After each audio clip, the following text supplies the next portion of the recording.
నీకు దండము తరానికొక్కడు నీలా పుడతాడు మట్టి మనిషిగా మా మట్టి మనిషిగా తరానికొక్కడు నీలా పుడతాడు మట్టి మనిషిగా మా మట్టి మనిషిగా శ్రీరాముడి కాలి స్పర్శ రాతిని నాతిగా చేసే నీ కాలి స్పర్శ తగిలి బీళ్ళు సాగు భూములాయే బీళ్ళు సాగు భూములాయే బీళ్ళు సాగు భూములాయే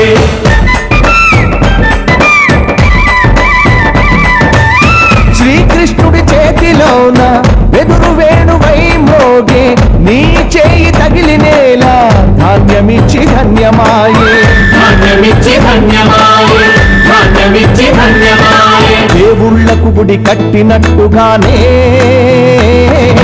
రైతన్నకు గుడి కట్టే రోజులు రావాలి దేవుళ్లకు గుడి కట్టినట్టుగానే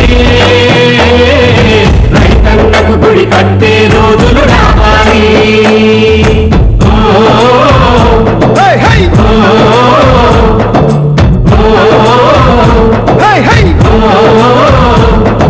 స్వరాజ్యము సరే సరే చట్టాలన్నీ సరే సరే కంప్యూటర్లు సరే సరే అణ్వస్త్రాలు సరే సరే అన్నిటికన్నా ముఖ్యము అన్నము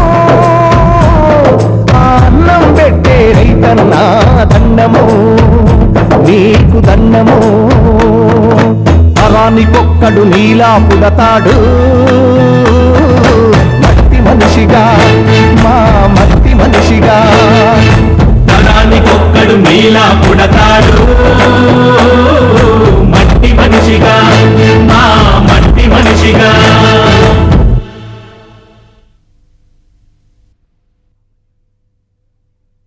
అమ్మ నిలవేని నీకు నచ్చినట్టేనా అని. అయ్యో డాడీ, నాకు నచ్చే కదా తీసుకొచ్చింది మీతో మాట్లాడడానికి. కరెక్టేనమ్మా, నా ఇష్టమే నీ ఇష్టం అమ్మా. అబేబే కాదు, నీ ఇష్టమే నా ఇష్టం. అబేబే కాదమ్మా. ఏంటోనమ్మా అంతా కన్ఫ్యూజింగ్ గా ఉంది. మన ఇద్దరికి ఇష్టం కదా, మన ఇద్దరి ఇష్టమే అందరి ఇష్టం అనుకో. నీ పెళ్లి నాకు ఓకేనయ్యా, అయితే నాదొక్క కండిషన్. ఏంటి సార్ అది? మీరిద్దరూ పెళ్ళయ్యాక అమెరికా వెళ్ళాలయ్యా. డాక్టర్స్ కి అక్కడే ఫ్యూచర్ ఉంది, కంఫర్ట్ ఉంది. నాకా ఒక్కగానొక్క కూతురు, ఆమె సుఖపడాలని కోరుకోవడంలో తప్పు లేదనుకుంటాను. కానీ మా నాన్నగారికి నాతో హాస్పిటల్ కట్టించాలి ఉందండి. కానీ నీలవేనంటే నాకు చాలా ఇష్టం. సంభవం తను లేకుండా నేను ఉండలేను. అదే మీ నాన్నగారి కండిషన్ అయితే ఐ కాంట్ హెల్ప్ యూ. మీరిద్దరూ ఇక జగమే మాయా బ్రతికే మాయా అని పాట పాడుకోవాల్సిందే. నోనో, నీలవేనంటే నాకు చాలా ప్రాణం. సంభవం తనను వదిలి మాత్రం నేను ఉండలేను. అయితే మీ నాన్నగారికి చెప్పేసేయి. సారీ సార్, మా నాన్న అంటే నాకు చాలా భయం.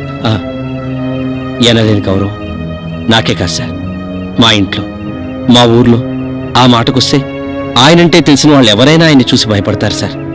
ఆయనేదో పెద్ద చండశాస్త్రుడు అని కాదు, ఆయన పరిపూర్ణ వ్యక్తిత్వానికి భయపడతారు. నిజాన్ని నిర్భయంగా చెప్పి ఆయన మనస్తత్వాన్ని భయపడతారు. 10 మందికి సహాయం చేసి ఆయన విశాల ఉదయం చూసి భయపడతారు. మా నాన్నెప్పుడు నేను డాక్టర్ కావాలని కలలు కనలేదు సార్. మా ఊరికో డాక్టర్ రావాలనుకున్నాడు. ఎందుకో తెలుసా సార్, మా చుట్టుపక్కల ఊళ్ళలో ఎక్కడా హాస్పిటల్ లేదు సార్. వాళ్ళందరికీ నా ద్వారా సేవ చేయొచ్చని ఆయన కలలు కన్నాడు సార్.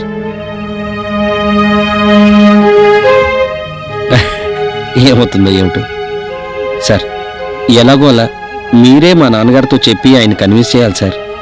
ఆడపిల్లని ఇచ్చుకునేవాళ్ళు కట్నంతో పెళ్లివారింటికి రావచ్చు గాని కండిషన్తో రాకూడదయ్యా. నువ్వే తెలివిగా మేనేజ్ చెయ్యి. ముందు ఆయన విస్తట్లో నీ ప్రేమ విషయం వడ్డించు. అవును రాఘవ, నాన్న చెప్పిందే కరెక్ట్. ఆడపిల్లల్ని కన్నవాళ్ళు పెళ్లికి ముందే కండిషన్స్ పెట్టకూడదు. అయినా మనం పెళ్ళైన తర్వాత ఫారెన్ వెళ్తాం అన్న సంగతి మీ నాన్నగారికి పెళ్లికి ముందే చెప్పడం దేనికి? ఎగ్జాక్ట్లీ. నువ్వు వెళ్ళి ప్రేమ పునాది వేయి, దాని మీద నేను పెళ్లి పందిరి వేస్తాను. దాన్ని అల్లుకుని మీరు అమెరికా వెళ్దురు గాని దాని తర్వాత అన్ని వాటంతటా అవే సర్దుతూ ఉంటాయి.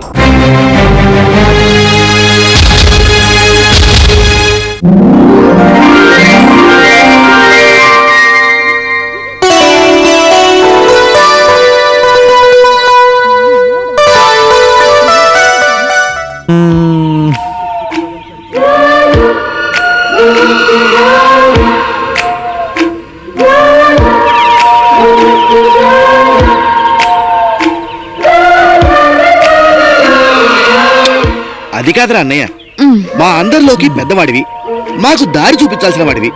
నువ్వే ఇలా చతికిల పడిపోతే మా పెళ్లిళ్ళెప్పుడు కాను, హనీమూన్లు ఎప్పుడు కాను, మా స్వీట్ డ్రీమ్స్ ఎప్పుడు పడినాను? నేనా బీకల్లో పేపర్ పోయి నువ్వు కానీ అన్నయ్య. బీకాల్లో పేపర్ పోయి పెళ్లి మాడితే నాన్న పళ్ళు కొడతాడు అనుకున్నాను. నీకేట్రా నెలలో డాక్టర్ కాబోతున్నావు? కరెక్టేరా, ఎలా చెప్పాలా అని ఆలోచిస్తున్నాను. ఆ మాత్రం తెల్లటి నోటితో చెప్పాలా? ఊరుకోరా, ఊరికే నోటితో చెప్పాలట, నోటితో చెప్పాలి. ఎలా మొదలెట్టాలో అర్థం కావట్లేదు. ఏముందిరా అన్నయ్య, వెరీ సింపుల్. నాన్న దగ్గరికి వెళ్ళిపోయి, నాన్న నాకు పెళ్లిడు వచ్చేసింది, బెండకాయలా ముదిరిపోయాను, అందుచేత ఎలాగూ మీరు స్లో మోషన్ లో ఉన్నారు కాబట్టి నేనే ఫాస్ట్ అయిపోయి ఫాస్ట్ ఫుడ్ లో ఒక అమ్మాయిని సెట్ చేసుకున్నాను. నోటికి అందిస్తారా లేక నేల పాలు చేస్తారా అడిగి. ఇదేంట్రా? ఇది నాన్న రియాక్షన్. అమ్మో, ఇదే స్టైల్లో అడుగుదాం అనుకున్నాను. ఇలాంటి రియాక్షన్ వచ్చేదేమో. ఇంకా నేను అడగలేదు. మల్లయ్య, నువ్వు ట్రై చేయరా నాన్నగారు చెప్పడానికి. అమ్మో, నా వల్ల కాదు. ఏ కరెక్టేరా, నాన్న నిన్ను చరుపు చరిచిన తట్టుకోగలవు. ఒరే కాశీ, మా అందరిలోకి డేరింగ్ అండ్ డాషింగ్ నువ్వే కదరా, పో నువ్వు చెప్పరా. నీ ఇష్టం, మందంతా రాంగ్ డెలివరీ, రాంగ్ ఎక్స్ప్రెషన్. ఆలోచించుకోండి. అన్నయ్య, నాదో ఐడియా. మనందరిలోకి నాన్న దగ్గర చనువు ఉంది కస్తూరికే కదా. కస్తూరి, ఓయ్, నా పెళ్లికి నీ బంగారు నెక్లెస్ చేయిస్తాగా నాన్నతో చెప్పేసి. వడ్డాణం చేసి పెట్టినా సరే నా వల్ల కాదు బాబోయ్. సారీ బాబులో పొద్దుటి నుంచి చూస్తున్నా మూడో ప్రపంచ యుద్ధం జరగబోతున్నట్టు ఏంది మంతనాలు? కథ చాలా సివిరియస్. నువ్వెందుకు మధ్యలో తలబడతా? బాబు, రాములో అంతటికి వర్త సాయం కావాల్సి వచ్చింది. ఆలోచించుకోండి. నిజమే, ఏం లేదు రంగన్న, నాన్నకి ఓ విషయం అర్జెంట్ గా చెప్పాలి. ఇక్కడ ఎవ్వరికి ధైర్యం సరిపోవట్లేదు. అయితే నేను చెబుతా ఉపాయం. చెప్పు రంగన్నా, ఏం చేయాలో అర్థం కాక పొద్దున్నుంచి తలలు బద్దలు కొట్టుకుంటున్నాం. ఐకమత్యమే మహాబలం. రంగన్న, ఇప్పుడు నాన్నగారు ఏ మూడ్లో ఉన్నారు? నీటి తడి తగిలిన మొక్కలాగా కళకళలాడిపోతున్నాడు. ఇదే మంచి టైం, వెళ్దాం పదండి. పదండి.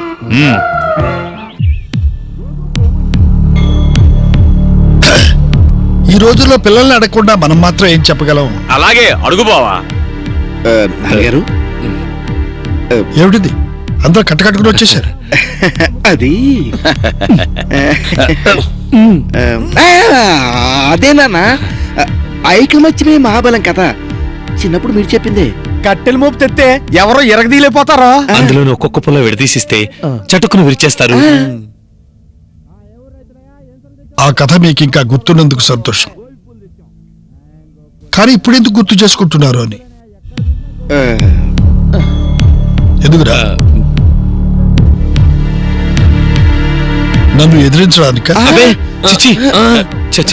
ఒరేయ్, ఐకమత్యం ప్రదర్శించాలంటే కాస్త ధైర్యం కూడా కావాలి. చెప్పండి. అదేనన్నా, మరి రాఘవనే చదువుకుంటున్న కాలేజీలో ఓ అమ్మాయి ఉంది నాన్న. నీలవేణి అని. ఆ అమ్మాయే ఒక అబ్బాయిని, అంటే తనతో పాటు డాక్టర్ గిరి చదువుకుంటున్న అబ్బాయిని ప్రేమించిందంట. అంతేకాదు పెళ్లి కూడా చేసుకోవాలనుకుంటుందట. ఆ అమ్మాయి అమ్మా నాన్నలు కూడా ఒప్పుకున్నట్టు నాన్న. అబ్బా ఏమిట్రా మీ సోది? వాడితో చదువుకున్న అమ్మాయి ఎవరినో ప్రేమించింది, పెళ్లి చేసుకోవాలనుకుంది, వాళ్ళ పెద్దలు ఒప్పుకున్నారు, మధ్యలో మీకేంటి? అదే నాన్న, ఆ అబ్బాయి తల్లిదండ్రులే ఒప్పించాలి. ఆ తలనొప్పి మీకెందుకురా? ఆ తిప్పలేమో ఆ కుర్రాడు పడతాడు. అదే ఒక్కడో పడలేక మమ్మల్ని తోడు తెచ్చుకున్నాడు. ఆ అమ్మాయి ప్రేమించింది ఎవరినో కాదు నాన్న, రాఘవ అన్నయ్యనే.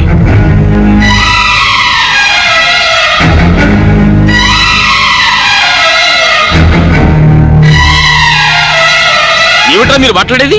ఇప్పుడే వచ్చి నేను మీ నాన్న అడుగుతున్నాను, మా సుజాతని మీరు రాఘవ్ ఇచ్చేద్దామని ఉంది అని. అదేంటి మావయ్య, చిన్నప్పటి నుంచి సుజాత వదిన్ని చక్రి అన్నయ్యకిచ్చి పెళ్లి చేయాలనుకున్నారు కదా. చూడండి మా అన్నయ్య ఎలా సిగ్గుపడుతున్నాడు. బీకాం తప్పాడుగా, అలాగే సిగ్గుపడతాడులే. పిల్లనాడటానికి మీ అమ్మాయి ఎంఏ పాస్ అయిందా? మా అన్నయ్య తప్పాడని చెప్తున్నావు. కాశీ చూడు బావా, నువ్వు నా భార్యకు అన్నవు, నువ్వంటే నాకు గౌరవం. అయినా సుజాతను రాఘవకి ఇవ్వాలని 20 ఏళ్లుగా అనుకోలేదు కదా, ఇప్పుడు ఎందుకు వచ్చింది? ఇంకెందుకులే బావా, అర్థమైందిగా, వస్తా. అన్నయ్య భోంచేసేళ్ళన్నయ్యా. వద్దులే అమ్మా, కడుపు నిండిపోయిందిగా.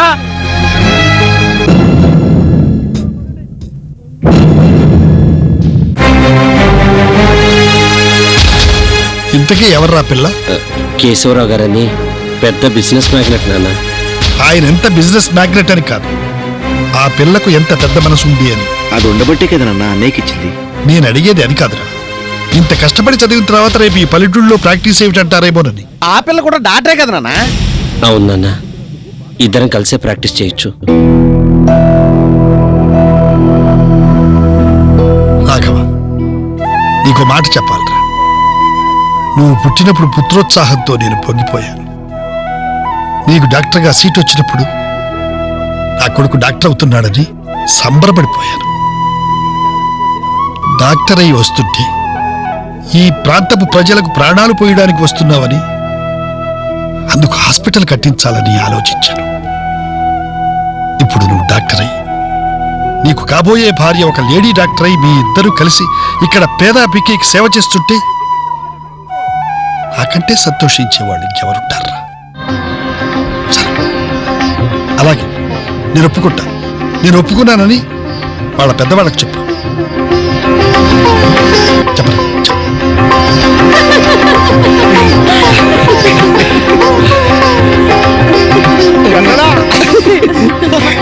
కంగ్రాచులేషన్స్ అన్నయ్య.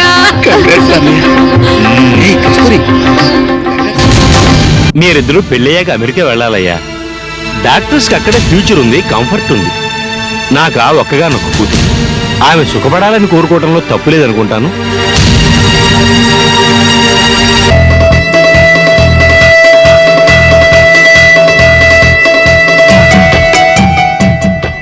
శారదా, ఏమిటి ఏదో రకంగా కనిపిస్తున్నావు?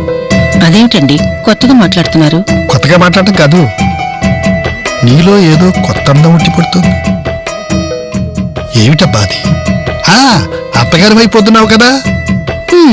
అయితే కొమ్ములు మలుస్తాయా? కొమ్ములు పొలవు, పెత్రం వస్తుంది.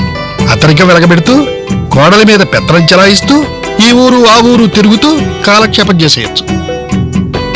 అదేంటండి అలా మాట్లాడతారు? నేను ఎలాంటిదన్నా మీకు తెలీదా? తెలుసులేవోయ్, నువ్వు కోడల్ని కూడా కూతురులా చూసుకునే మంచి అర్థం. యాండి, పెళ్లి దగ్గరికి వచ్చింది, ఎక్కడి పనులు అక్కడే ఉండిపోయాయి. నగలు చేయించాలి, చీరలు కొనాలి, శుభలేఖలు పంచాలి, బంధువులందరికీ కబురు పెట్టాలి. సమయానికి అన్నయ్య కూడా బిగదీసిపోయాడు, ఇటువైపే రావడం లేదు. ఏమండి, మీరొక్కసారి. నాకు తెలుసు శారదా నీ బాధ ఏమిటో. మీ అన్నయ్య మనసు కష్టపెట్టుకున్నాడని, కోపం వచ్చిందని మన ఇంటికి రావడం లేదని. అంతేగా, నేను రంగన్నతో కబురు పంపించాను. వచ్చిన తర్వాత అన్ని విషయాలు వివరంగా మాట్లాడతాను, సరేనా? ఇప్పుడు సంతోషానికి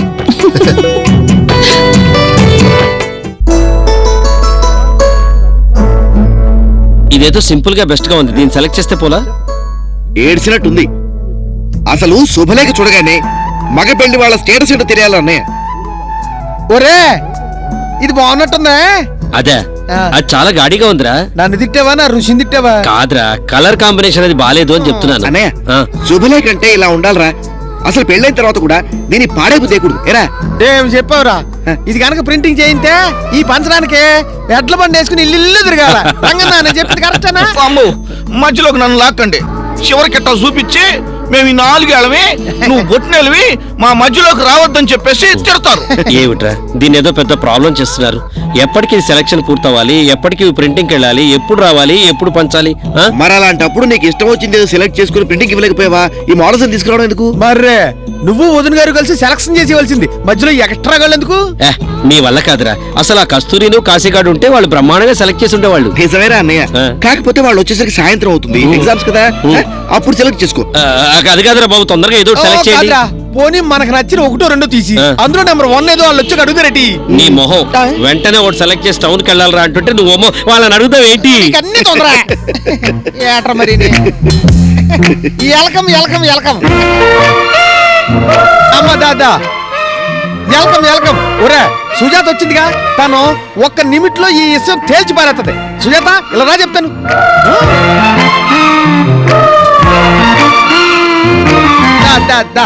ఏంటి? ఏం లేదు, మా ఇంట్లో పెళ్లికి ఇంకా చాలా రోజులుంది. అప్పుడే మా ఇంటి మీద పడి తినేయడానికి బోల్డ్ మంది వచ్చేస్తున్నారు.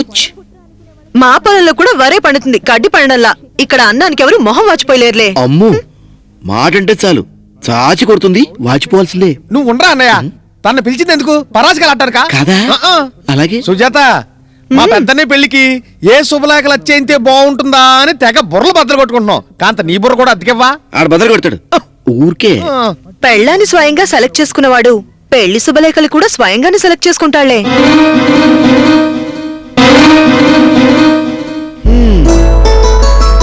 ఏంటా పోజు? నీ విషయం నెక్స్ట్ రౌండ్ లో తెలుస్తాను గానీ ముందు ఈ విషయం తెలుసు. జడ పట్టుకుంటావేంటి? ఎలాగూ రేపు నీ చేయి పట్టుకునేవాడిని కదా. ఆరుబయట నులక మంచు వేసుకుని ఆకాశం కేసి చూస్తూ కలలు కను. డ్రీమ్ సాంగ్ వేసుకున్నా? ఏం వేసుకుంటా? అదేరా. మీరు ఉండండి రా, ఉండండి. సుజాత ప్లీజ్ హెల్ప్ మీ, ఇందులో ఏదో ఒకటి సెలెక్ట్ చేయమ్మా. సరే బావా, నువ్వు పెద్దవాడు చెప్తున్నావు కాబట్టి సెలెక్ట్ చేసి పెడతా. అంటే ఎంత పిలిచింది నేను పోయానే? ఏందన్నా ఇది? అది అంతేలేరా, కటింగ్ రాని కదా. ఏం చేస్తుంటే? కాస్త ఆగుతారా? సుజాత ఇందులో ఏది బాగుందో చెప్పమ్మా. ఇది బాగుంది బావా. నా అవుట్ కూడా దానికి ఫెంటాస్టిక్. ఏం స్టిక్కు? ఇందాక నేను అడిగితే నా ముఖం నుండి శివాట్లు పెట్టాడు. ఇందాక చూసిన హ్యాంగిల్ వేర్లే పోయి. నాకు తెలిసిలే బేదరం నీ యాంగిల్. కాస్త ఆగుతారా? రంగన్న లాస్ట్ అండ్ ఫైనల్ నువ్వు చెప్పు. ఇది సుజాతకు నచ్చింది, ఇది మల్లిగాడికి నచ్చింది, ఇది చక్రికి నచ్చింది, ఇది అమ్మా నాన్నలకు నచ్చింది, నాకు నచ్చింది. ఏది బాగుందో చెప్పు. బాబా రేపు పెళ్లికి వచ్చిన వాళ్ళందరూ శుభలేఖలు ఎట్లున్నాయని మాట్లాడుకోరండి. పెళ్లి కూతురు పెళ్లి కొడుకు చూడ ముచ్చటగా ఉండారా లేరా అని మాట్లాడుకుంటారండి. అదిగో నా మాట కదనుకుంటే అదిగో చిన్నపద్దయ్య గారు వస్తున్నారుగా, ఆయన అడగండి. ఆయన ఎందుకులే బాబు, ఈ మధ్య అసలే మా మీద గుర్రుగా ఉన్నాడు. ఓకేరా, నాకు బస్ టైం అవుతోంది, నేను పట్నం వెళ్ళాలి. ఇది డిసైడ్ చేశాను. ఓకే బావా. సూపర్, శుభలేఖలాగే ఉంది.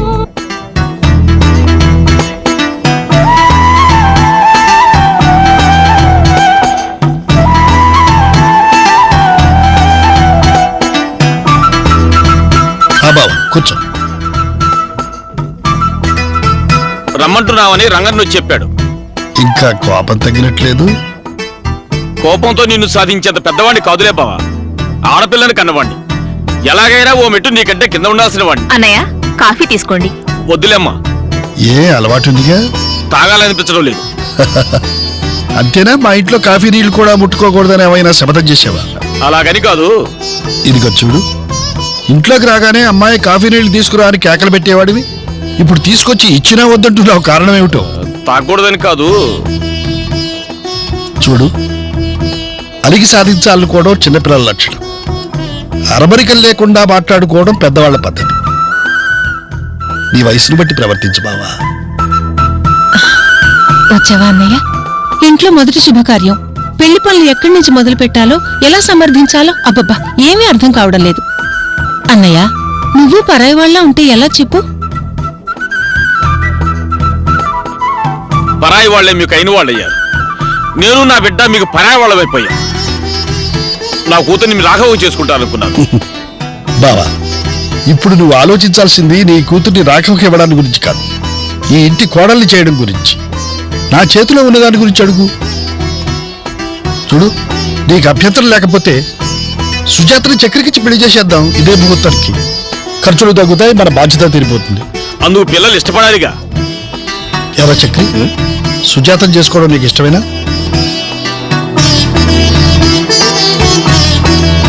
ఇష్టమేనన్నా. ఏమ్మా సుజాత, బావ చేసుకోవడం నీకు ఇష్టమేనా? దాని మొహం అదేం చెబుతుందిలే బావా. చెప్పని బావా. ఏమ్మా చెప్పు. ఇష్టం లేదు మావయ్య.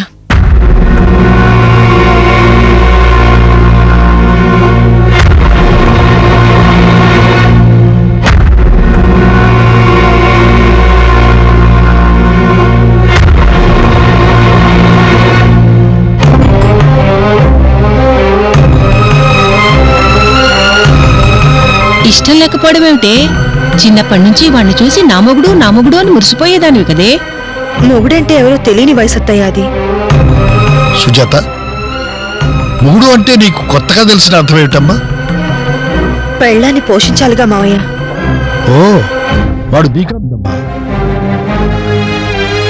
వ్యవసాయదారునే చేసుకోవాలని. ఆడపిల్లే అంత ధైర్యంగా మాట్లాడుతుంటే. సుజాత, నువ్వు నన్ను పెళ్లి చేసుకోవాలని ఎప్పుడు అనుకోలేదా? అనుకున్నాను. మరి నిజంగా రాఘవన్ నేను చేసుకుందాం అనుకున్నావా? నాన్న ఆ విషయం అడిగిన సంగతి నాకు తర్వాత తెలిసింది. మరి ఇప్పుడు నన్ను చేసుకోకూడదు.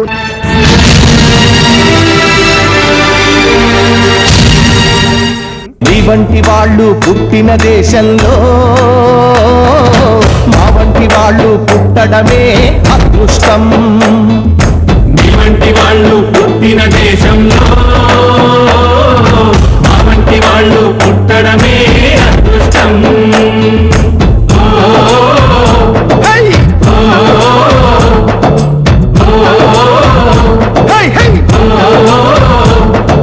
స్వరాజ్యము సరే సరే, చట్టాలన్నీ సరే సరే, కంప్యూటర్లు సరే సరే, అణ్వస్త్రాలు సరే సరే, అన్నిటికన్నా ముఖ్యము అన్నము. ఆ అన్నం పెట్టే రైతన్నా దండము, నీకు దండము. తరానికొక్కడు నీలా పుడతాడు మట్టి మనిషిగా, మా మట్టి మనిషిగా. తరానికొక్కడు నీలా పుడతాడు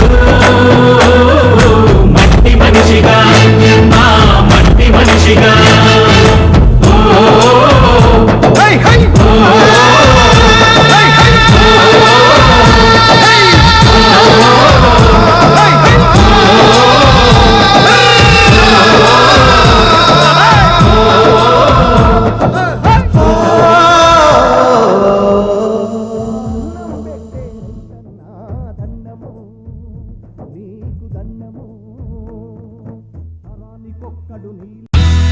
మా వీడియోస్ కనుక మీకు నచ్చినట్లయితే like, share and don't forget to subscribe.